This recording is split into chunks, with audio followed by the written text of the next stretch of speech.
Hello, good morning everyone, welcome back to my another blog. সবাই কেমন আছেন? আশা করছি সবাই অনেক বেশি ভালো আছেন এবং সুস্থ আছেন। তো আজকের ব্লগটা শুরু করছি সকাল থেকে। এখনও হচ্ছে আরও 2 দিন বাকি আমার নিরামিষ শেষ হতে।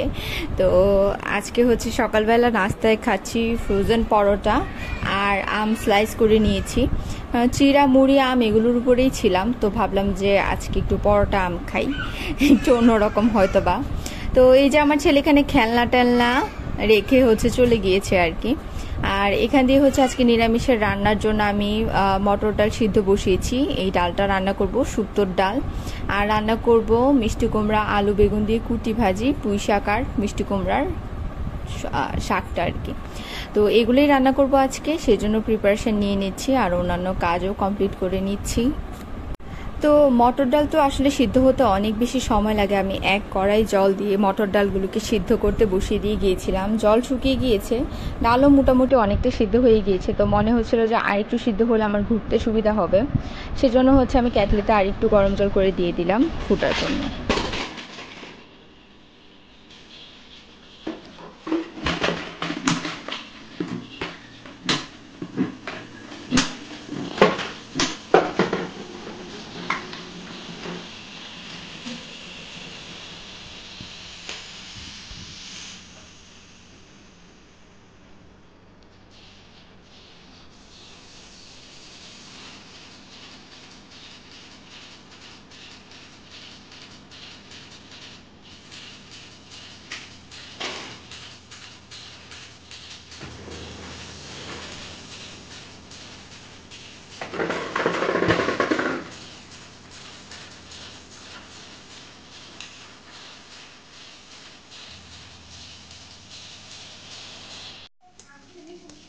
আর এই যে এই গানটা, এটা কি গান কে জানে। আমার ছেলের হচ্ছে নতুন একটা ফেভারিট গান হলো, সে মাসা দেখতে দেখতে একদিন নিজে নিজে এই গানটা চলে এসেছে। তো এটা হচ্ছে ওর এখন নতুন ফেভারিট, ও এটা দেখে দেখে পাগলের মতো নাচানাচি করে। আর এই যে ডালটাকেও আমি সম্বার দিয়ে নিলাম, কড়াইতে তেল দিলাম, আদা বাটা দিলাম, 5 ফোড়ন, তেজপাতা, শুকনো মরিচ সব কিছু দিয়ে ভালো করে ফোড়ন তুলে তারপর হচ্ছে এখানে আমি ডালটা সম্বারে দিয়ে দিলাম। এবার হচ্ছে ভাজার জন্য আমি আলুটা দিয়ে দিচ্ছি কড়াইতে তেল গরম করে। তো একটা একটা করে ভাজি করে নেব, কারণ মিষ্টি কুমড়ার বেগুন হচ্ছে নরম, তো নরম হয়ে একেবারে গলে যেন না যায়, সেই জন্য আমি প্রথমে আলুগুলোকে ভাজি করে নেব, তারপর বেগুনগুলোকে ভাজি করে নেব, তারপর মিষ্টি কুমড়া ভাজি করে নেবো, আর এরপর হচ্ছে সবগুলোকে একসাথে মিশিয়ে নেব। এভাবে করি হচ্ছে আমি এই ভাজিটা করি। আসলে আলু বেগুন মিষ্টি কুমড়ার কুটি ভাজিটা হিন্দুরা বেশি খায়, অ্যান্ড এটা আমার খুব পছন্দ হয় নিরামিষের খাবারের মধ্যে, শুক্তোর ডাল আর কুটি ভাজি। তো এখানে প্রথমে কুটি ভাজিগুলো করে নিচ্ছি।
এই তো আমার ভাজা হয়ে গেল। এবার বেগুন মিষ্টি কুমড়ার আলুগুলোকে একসাথে মিশিয়ে নিচ্ছি, সবগুলো যেহেতু আলাদা ভাজি করেছি তাই ভালো করে মিশিয়ে নিচ্ছি।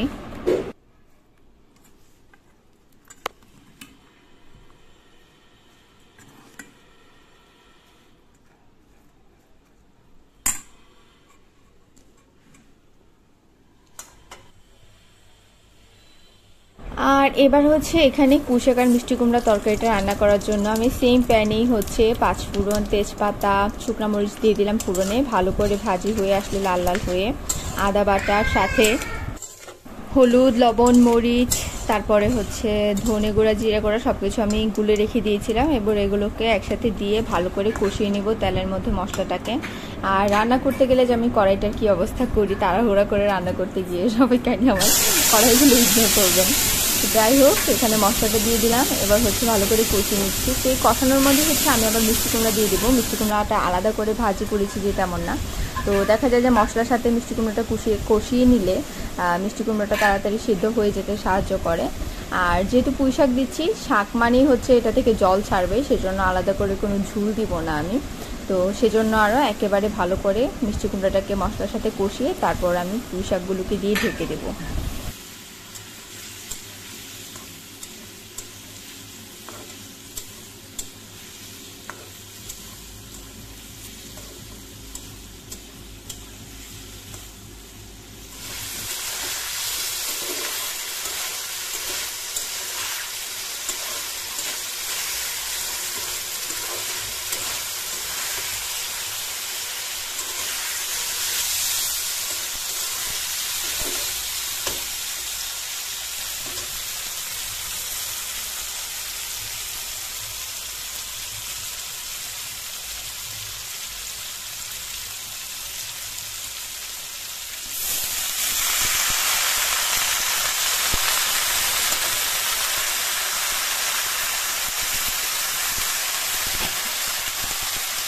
তো এখানে হচ্ছে আমার সব কিছু ভালো করে কষানো হয়ে গিয়েছে। আর পুঁই শাকগুলোকেও এবার আমি দিয়ে দিচ্ছি। এবার ভালো করে নেড়ে চেড়ে দিব, নেড়ে চেড়ে একটু ঢেকে দিব। তাতেই হচ্ছে বেশ খানিকটা জল ছেড়ে দিবে। তো সেই জলেই হচ্ছে আমি পুরো রান্নাটা করে নিচ্ছি। ভালো করে সিদ্ধ হয়ে গিয়েছে সেই জলে। যদি প্রয়োজন পড়তো তাহলে হয়তো বা আর একটু দিতাম আমি ঝুল। আর এখানে হচ্ছে কিছুটা কাঁচামরিচ ফালিও দিয়ে নিলাম, একটু ঝাল ঝাল খাবো সেজন্য। আর সামান্য একটু চিনিও দিয়েছি।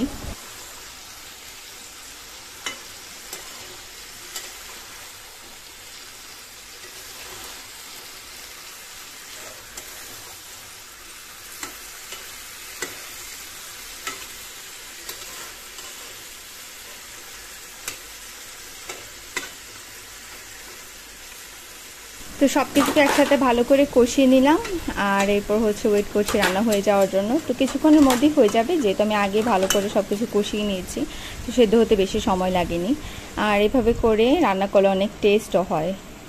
এই যে মোটামুটি দেখেন সব কিছু ভালো করে হয়ে গিয়েছে, দেখাই যাচ্ছে। আর একটু ঝোলটা শুকিয়ে আসলে তারপর নামিয়ে নেব। তো বেশ, এই ছিল আমার আজকে নিরামিষ প্লেটার। আর এই ছিল আজকে রান্না বান্না। আজকে আর অন্য কিছু দেখেনি। ব্লগটা কেমন হয়েছে সবাই অবশ্যই কমেন্ট করে জানাবেন। ভালো লাগলে অবশ্যই আমার চ্যানেলে সাবস্ক্রাইব করে বেল আইকনে প্রেস করে আমার পাশেই থাকবেন। সো দেখা হচ্ছে নেক্সট লাইভ এন্ড ব্লগে। Till then tata.